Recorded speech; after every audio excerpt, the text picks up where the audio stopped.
অঞ্জলি শেষে এখন হোমযজ্ঞ হচ্ছে। ঠাকুরমশাই সবটাই নিজে হাতে গুছিয়ে নিচ্ছে, যেহেতু এটা মানসিক কালী পুজো, তাই ঠাকুরমশাই সবটা নিজে হাতেই করছে।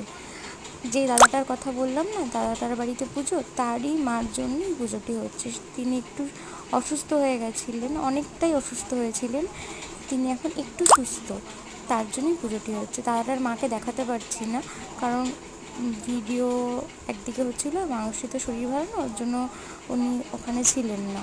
একটু এসে বসে আবার এত লোকজনকে সে দেখাশোনা করছিলেন, এর জন্য মানে আর কি তাকে দেখানো গেল না।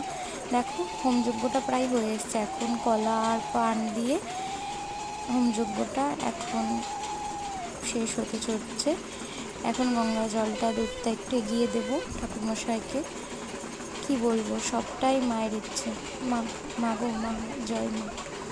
যাই হোক, দেখো সবটাই, আর কি আর বলবো, মানুষের শরীর তো আর নিজের কথা মতো চলে না। তারা খুবই মানে এই দাদাটা খুবই চেষ্টা করে তার মাকে সুস্থ করেছে। সে হয়তো মাকে মন থেকে ডেকেছে, প্রার্থনা করেছে, আজকে তার মাকে সুস্থ করেছে বলেই মায়ের পুজোটি হচ্ছে। ওই পুচকিটার কথা বললাম না, এখন ওই ভিডিও করছে, ওই যে আমার বর্মশা আর ওই যে আমি।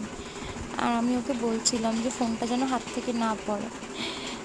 যথারীতি এই যে দাঁড়িয়ে দাঁড়িয়ে পুজোর দেখছিলাম আর ঠাকুরকে ডাকছিলাম। ওই যে আমার পাশে দেখেছেন, ওই যে যেই মানুষটি বসে আছে, ওটা হলো ওই দাদাটার মা, কাকিমা। আর এই যে দাদাটি ঠাকুরমশাইকে ধরে আছে। দুজনেই মানে কি বলবো, দুজনের অবলম্বন বলতে পারেন।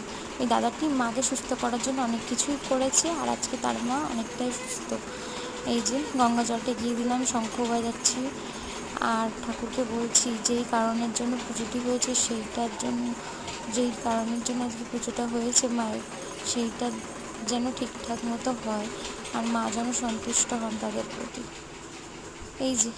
এই যে আমার বড়মশাই, এই যে আমি, আর এই যে আমাদের পুচকিটা, ওদের বাড়ির পুজোটা সম্পূর্ণ হয়েছে, খুব খুশি হয়েছি, আর সবটা ঠিকঠাকভাবে হয়েছে। এই যে আমাদের এখন জল খাওয়ার পর্ব, ও বলছে দাদা দাও, বৌদিকে জলটা দিই।